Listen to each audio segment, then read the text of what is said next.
Welcome to today's episode where we are talking about garbage advice. Now, that'll make sense in just a few minutes, and I chose it because it sounds a little bit better than garbage disposal advice, which, again, will make sense here real soon. This is based off of an experience that I had recently.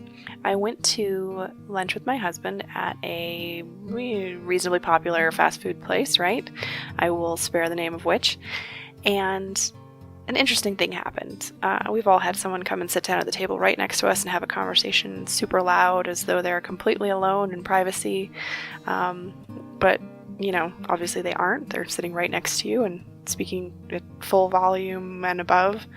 And so it's a little difficult not to overhear things when they're basically talking right at you, right? So here's what happened. There was this teenager who was sitting across from what I later found out was his manager, and both of them were employed by this establishment. And I don't know what kind of meeting they were supposed to be having or what exactly was going on, but basically she sat down and at first appeared to be taking a real genuine caring approach to how are you doing, how are things going, and whatever else. And this guy was really sweet and really astute and insightful, and he just kind of basically sat down and said, I'm 18 years old now, and I'm really struggling with the fact that I'm an adult, and I don't know what that means. I don't know how to be that. I still go home sometimes and play video games on the weekends, or I still go home and want to go out and hang out with my friends and go to the movies, and I look at all these other adults around me and I don't know. I woke up one day and I'm an adult and I don't know how to do that. And it was amazing to me sitting there and trying desperately not to overhear all of these things and give them some degree of privacy in this very public place. But the person that I am, and given what I do for a living, obviously just immediately inside was screaming oh, it's okay, and don't worry about that. That's really, in a nutshell, what being an adult is, right? Looking around at everyone else and going they seem like they have it together, or they seem like they know what they're doing. Why do I feel like I don't know what I'm doing? None of us really seem to know what we're doing. On really great days, sometimes we think we do. On really bad days, sometimes we think we do. But that's what being an adult is figuring it out, is finding your way. It's one of the major upsides, is that you get a little bit more freedom and a little bit more openness to try new things and develop who you are this week or month or year, what you want to do with your time, things like that. But there isn't really a clean, clear-cut path, and this is exactly what being an adult is, and whatnot. As much as sometimes that would be nice, right? So sitting there, and I'm immediately thinking all of these things of, I would just kind of sit him down and say, that's okay, and yada, yada, yada. And instead, I was very surprised by her reaction, his manager, who started out by, for lack of a better word, interrogating him with questions about, well, where are your parents and why aren't they helping you with this, and yada, yada, yada. None of which seemed particularly relevant to me in the moment. And then just started basically going off about all of the mistakes she's made in her life, including how much don't rush to have kids because that really screwed up her life, and just having them around is so stressful, and then, just really involving other people in your life at all, and basically just kind of dropping all of this garbage, for lack of a better term, on him. Her own personal baggage, her own frustrations at really being an adult and living our lives and making choices and having good days and having bad days, right? So looking at this afterwards, because I actually had to get up and move to another table at that point, because I'm just sitting there going okay, this is none of my business. This is not, no one asked for my opinion or my advice. I just need to remove myself from this conversation that's not going the way it would go if I was having it, right? And it got me thinking about the nature of advice, the fact that so often it can get conflated and confused and mixed up with opinion, and the fact that really we're not often trained how to give advice. Someone in my field, obviously, hopefully has gone through training. I have, to the umpteenth extent, and I still look for new, better, different ways to help compel people to understand the things that I want to share with them and things like that. But for most people, it's just something you do. You turn around and you share information and you hope that somebody finds it useful, right? That's at the very base level of advice or opinion. So I got thinking about this, of course, and I kept hearing in my head this really fun song from Baz Luhrmann back in, it was like 1996, 1997, so much longer ago than I would care to admit usually. And one of the lines of this song, it's "Everybody's free to wear sunscreen." I'll link to it below the podcast on my website so you can watch it if you haven't seen it before. One of the lines is, "Be careful whose advice you buy, but be patient with those who supply it." Advice is a form of nostalgia, a way of fishing the past from the disposal, wiping it off, painting over the ugly parts, and recycling it for more than it's worth.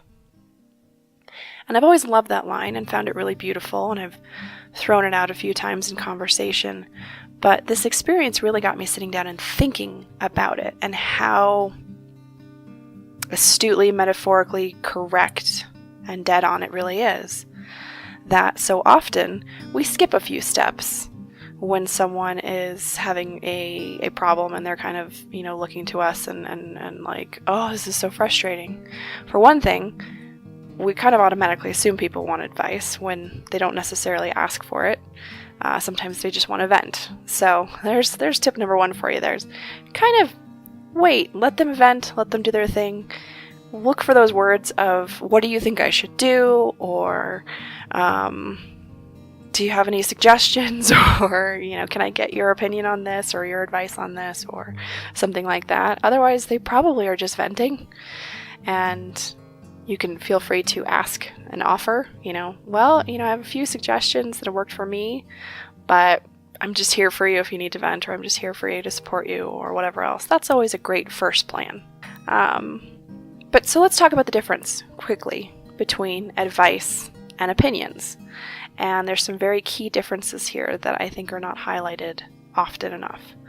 Advice is defined as guidance or recommendations concerning prudent future action, typically given by someone regarded as knowledgeable or authoritative. So it's basically giving you recommendations or guidance on specific steps to take from someone who knows what the hell they're talking about, right? So the dictionary and other things use doctors as an example or teachers as an example, and those are great examples. Even giving directions would be a great example of advice. If someone says, I need to get to this store, you can say, okay, I go there every day, or I work there, or whatever else, determining that you're knowledgeable about this, right? So you're going to go down 3 blocks, you're going to turn right, you're going to go up to the KFC, you're going to turn left, and it'll be the second light that you come to. You'll turn right into the parking lot and you'll see it. Perfect. That was specific guidance and recommendation, specific prudent future steps that you're knowledgeable about, right? So that is a much smaller window for advice than, say, opinion, which is defined as a view or judgment formed about something, not necessarily based on fact or knowledge. And that's a pretty perfect definition, actually. It is not often formed as a recommendation or guidance, except for I hear people often say, what you need to do is, or, you really need to just, and that is not usually a great sign for the advice that they're about to give. Unless, again, it's directions. You need to go down 3 blocks and turn right. So there's obviously some clear differences between opinion and advice. And I would say a large percentage of the things peddled as advice to people are actually people's opinions. And that's still valuable. That's still fair and useful and whatnot. If someone says like, oh, I'm thinking about dyeing my hair black, and you can say, well, In my opinion, you'd look really great with black hair. Or in my opinion, your skin tone is a little too this or whatever else. Better yet, oh, hey, I dyed my hair black once upon a time and I noticed this happened. So that's something you might want to keep in mind. That's my preferred way of providing advice or opinions. For one thing, it makes it a lot more palatable to the person who's receiving it because it's not a direct order. For another thing, even people with PhDs, actual experts in fields and areas and things like that, don't always get everything right. So knowledgeability is valuable, right? We're all human beings and therefore inherently valuable. Go back to episode 1 about, not being perfect, right? So I treat even my best advice as sort of a form of opinion, and usually like to present it as, well, in my experience, this happened or that happened, and I found that such and such, and I know that might not be the case for your situation, but this is what I did, and this is how it helped, and this is how it didn't help, and so those are all things for you to consider.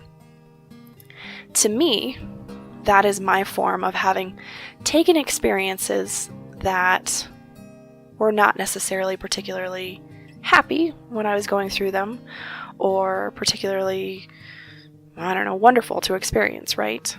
Fishing it from the disposal, wiping it off, painting over the ugly parts, and then being able to hand it over to someone as, here are the nuggets that I was able to dig out of this experience. Here are the gems that were within that rough experience, right? So I take it as my duty, not just in my career, but also in my personal life with friends and family, to really, if I'm going to speak on something, have cleaned it up and refined it to a point where they don't have to work too hard. They can take that information, they can use it if it's helpful, or they can disregard it if it isn't. The alternative, a lot of times seen, is back in those, what you need to do is, and the lady at the fast food restaurant talking to that 18-year-old is just basically taking that experience from the garbage, and it's still dripping and has not been processed in any way, cleaned up in any way, reevaluated in any way, and dropping it off on the other person.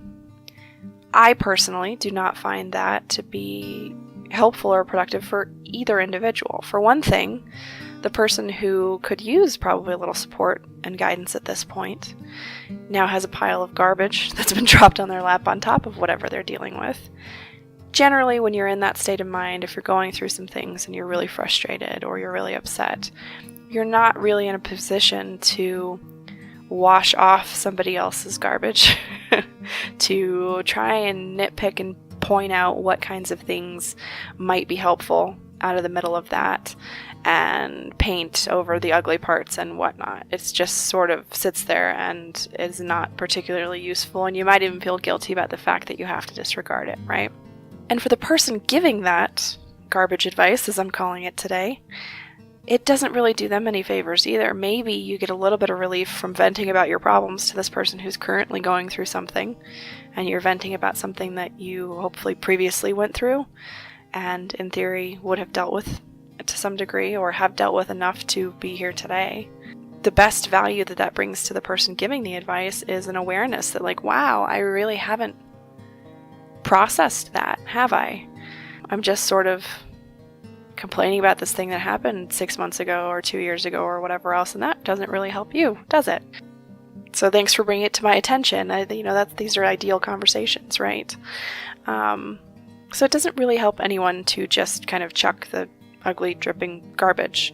You want to be able to process it for yourself, and you want to be able to process it to share with other people in a more helpful manner, right? So keeping this in mind when receiving opinions, it might be handed straight out of the disposal, messy, dirty, not particularly valuable. If you have the emotional wherewithal and the energy and everything at that time, and you want to sit with it, wipe it off, dig around for nuggets of value in there by kind of looking at the person who gave it to you, looking at the perspective of everything that they're telling you. And, for example, this woman talking to the kid, he could have, with enough experience on his end with people and with enough time to sit there and wherewithal to sit there and look at her overarching thing, figured out that, wow, she's twice my age and she's going through the same thing I am. She doesn't seem to know how to adult either. And so maybe it's okay if I don't know at 18 how to be perfect. And he may have been able to distill that advice. I sure hope so. I sure hope he got something positive out of that conversation. So digging around for nuggets of value in there can be valuable. Looking at how the situation they're explaining affected them, what basically they might be getting at, can be a good use of your time if you're not getting a lot of advice or suggestions from elsewhere. Or simply set it down and walk away, right? You can take away the key underlying point from even the most frustrating opinion disguised as advice that you can get, is that no matter how valuable that piece of advice is specifically, the person who gave you that advice was at the very basis level attempting to show they care in the best way that they know how at that time. Attempting to relate, attempting to empathize, and it doesn't always go well for everybody, right? In a perfect world, we'd all be superhuman masters of our emotions, right? That's not how it works. But for today, just wanted to go back to that, being careful of whose advice you buy, but being patient with those who supply it, right? So nobody's perfect. We've covered that several times at this point, right? Everything that is shared has a little bit of room for what we call critical thinking, especially when it comes to advice or opinions. Now, if someone explains to you the boiling point of water, something super scientific, something math related, sure. Those are generally a lot more absolutes. But when it comes to advice and opinions about situations, there's so many different levels of variables and differences that even the most skilled therapist or coach or whatever else can't predict all of the people that are involved. The most skilled will sit there and help you deal with your emotions, your feelings, your thoughts in a way that helps you move forward and deal with all of those unknown variables of how other people are going to react. Because, as we all know, you can catch people that are normally the nicest person in the world on a bad day. You can catch someone who is normally a giant pain in the butt on a really good day, and it can totally throw off how an experience is going to turn out. The same sentence can be said to 10 different people and interpreted 10 different ways. So we can't account for all of those things. The best things we can do is account for our own thoughts, feelings, and actions, right?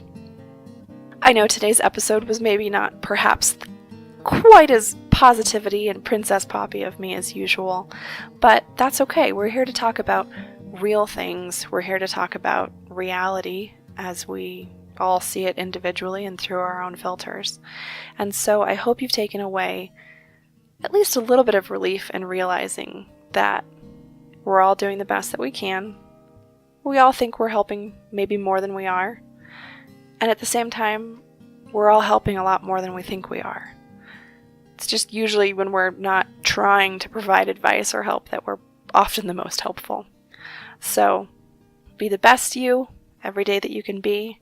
That's your homework this week, whatever that means to you. And I look forward to talking to you in the next episode. Thanks for listening to today's episode of Cracking the Cocoon, brought to you by Embrace Your Passion with Mentoring Metamorphosis.